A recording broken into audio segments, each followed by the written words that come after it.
Hi there, my name is Ron Rogers, and this is a story about a position I was placed as Senior T-38 Senior Flight Examiner at the Air Force Flight Test Center, giving a checkout check ride to the new Vice Commandant of the Test Pilot School. Now, this was about probably 1978, as you can see. This was a long time ago. I'm a very young individual there. And Edwards Air Force Base, this was the actual sign back in the 70s, very historic in a museum now. It's featured in the movie The Right Stuff, but this was our sign. And things out at Edwards were, or could be, very brutal for new pilots checking out. And talking to some of the old timers, it's nothing new. It was a brutal place to be a pilot for a long time. You were not given any slack, let me tell you. The whole thing could be brutal. Well, the Air Force Test Pilot School is getting a new vice commandant. And he is a Navy pilot, a commander, which is equivalent of an Air Force lieutenant colonel. And he's going to be the vice commandant of the test pilot school. So part of his duties involve being able to fly the T-38 and being an instructor in the T-38. Now, he was a Navy pilot. He had never flown a T-38 before. So they put him in the back seat of the T-38 and they give him 2 flights.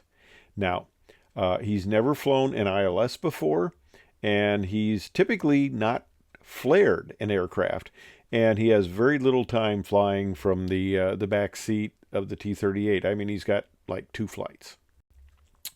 Now, this guy was a very experienced test pilot, and he was a great choice for the commandant of the test pilot school. He had a lot of credibility.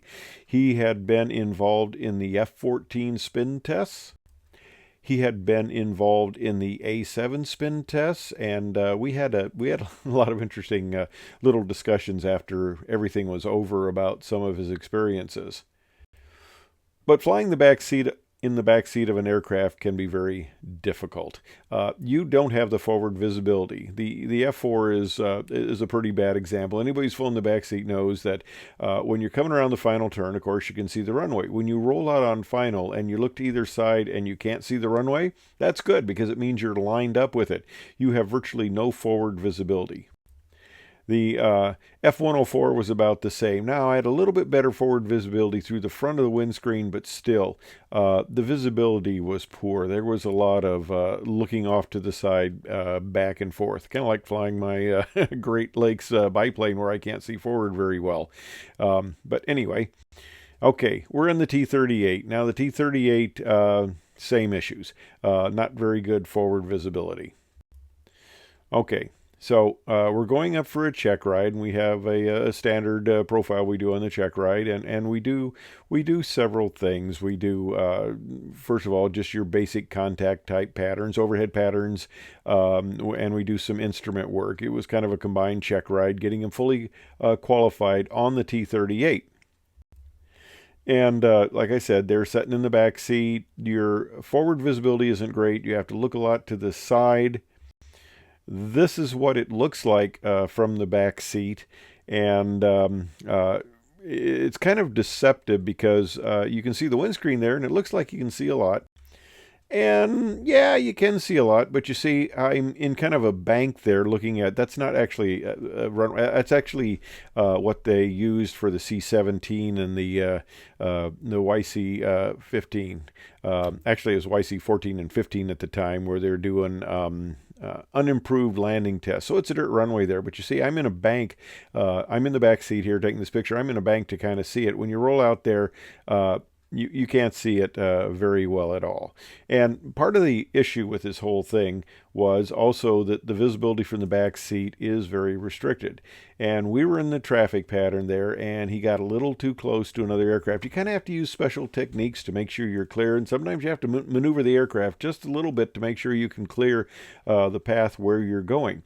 And of course, he's responsible for being an instructor, being the pilot in command, so he needs to be fully in command of the aircraft and make sure that he adequately clears. Well, unfortunately, we were getting very close to another aircraft in the pattern, and I had to take the aircraft and break out of the pattern. Gave it back to him. We re-entered.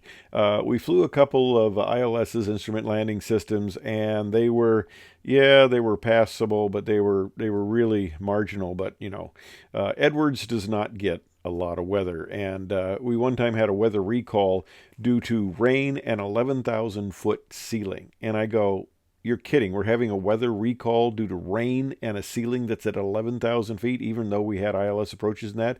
And they said yes, because typically in the desert, you get these little flash floods, and the nav aids tend to flood, and then they go offline. So if you have a good rainstorm out at Edwards and a flash flood like that, you can lose all your nav aids at the time. This is well before GPS, okay?